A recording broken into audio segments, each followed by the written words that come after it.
A mini course in God of 3 because we don't know when God of 4 is coming out. It's not stable yet, and people like making these little games. However, that limits the amount of complexity we would be able to do on a course because a mini course really should be around the sort of 4 to 10 hour mark. Any longer than that, and it takes a lot longer to make. And there's other stuff we need to be working on. 2, a module within the upcoming God of 4 course, not the action RPG, but the beginner to intermediate advanced course. I'm going to go buy that domain later so you can start saying it. You have to, because we still can't use the name in case someone nicks the domain from us. 3, and this is just us playing, right? We are not committed to this idea. It has a whole bunch of downsides. Do not hold us to it. It's Mikey's fault. Okay? We don't make this a course. We make this a game and try and publish it on Steam. Not as a money-making, we're a game studio now, but in a way of showing students, look, here's the kind of thing we can make. We'd love to teach you, right? You want to play it? Go over here and play it. We've done that on Itch a few times, but Itch is used by very specific niche of developers and gamers, right? It's not a mass distribution thing. There are a lot of downsides to this. 1, you have to pay for the Steam Workshop key or license. Yeah. 2, I've never used the Steam API in Godot or anywhere else. 3, we are not great at marketing, and if you don't market on Steam, no one sees your game. 4, that's a lot of time we'd have to devote to get something up to professional game standard as opposed to professional course standard, right? In professional course standard, what you have to do is show the way. These are techniques you can use. Now expand upon them. You have a game. For a game, that's an unfinished game. Yes, it's a tech demo at best.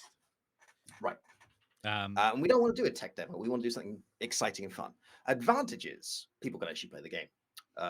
Nothing's stopping us from making a simple version as a course and a complicated version for a game. We would be able to pay for professional assets like sound effects without having to get CC0 ones. That is very true. So that's something that often holds us. It doesn't hold us back. That's the wrong terminology to use when it comes to courses. But we just have to be hyper aware of the fact that when it comes to things like sound effects, we often need to signpost places and say get them from here, which isn't the best course experience, because it'd be really nice at the beginning of a section or even at the beginning of a course to download all of the assets that you need for that section or for the whole course. I mean, over the last few courses, I've gotten into the habit of just making the sound effects. Yeah. Like in Tucanaban, when the teleport sound is just my wrist rest on my keyboard and my nails. Like that was the sound. Welcome to Foley. Yeah, just a basic Foley. That's great, but I don't really want to blow things up in the village I live in and record it because there's a police station nearby. Oh, well, that was one of the great things with the with both the ARDA course and the LMMS course. I could use stuff that I've made myself, which is really really useful. Roderick is nice. I did make my own sound effects in Discovering Godot. Oh no! It's amazing, isn't it? That was a legit sound effect. You read what is written, and you instantly know what it refers to. I mean, I like the idea of us building a game too.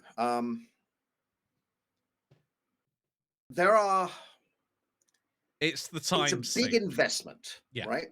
And we're at a stage right now where we need to be really careful with how we invest time, because we try and price things in a way that's fair and equitable as opposed to a way that we can afford, like fancy sports cars. Which means if I say, okay, I'm just going to work on this game for the next year, that's a problem. And games do genuinely take more time than you might think, especially when you start play testing them and you find all manner of bugs. That's the thing. Now, that's not a no. It's just something we have to know. Yeah. Because it's things like, okay, I want power-ups. Now I have to design what they look like.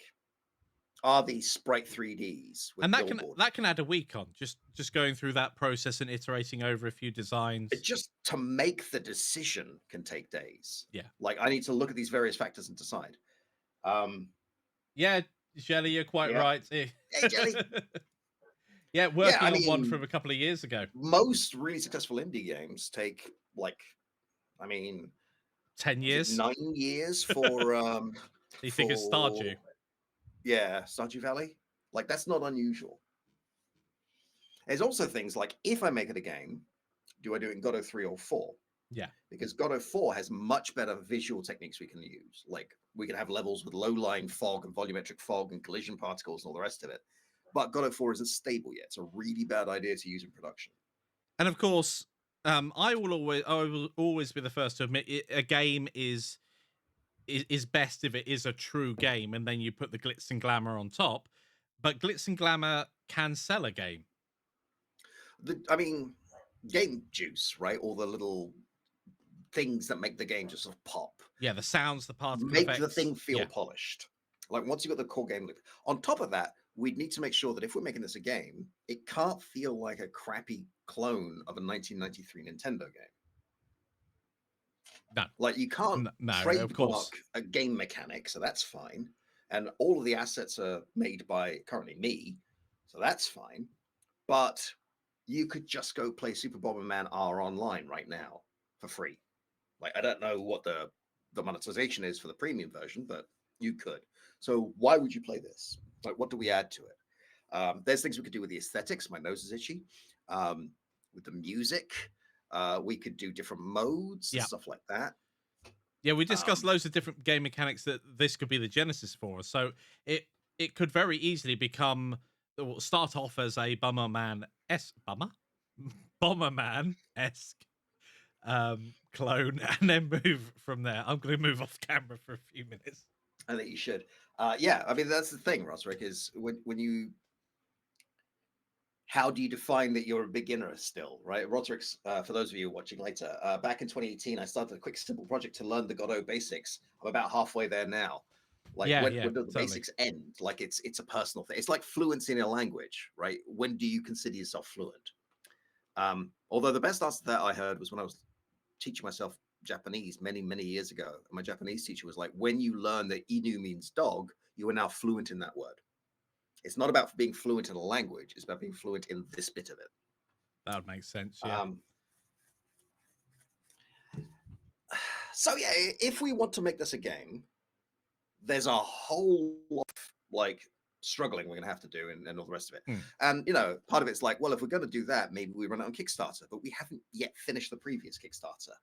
And while I am sure that there are those amongst you who be like, that's fine, back it anyway, it's not a great look to be a quarter of a way through delivering a Kickstarter and immediately start the next one.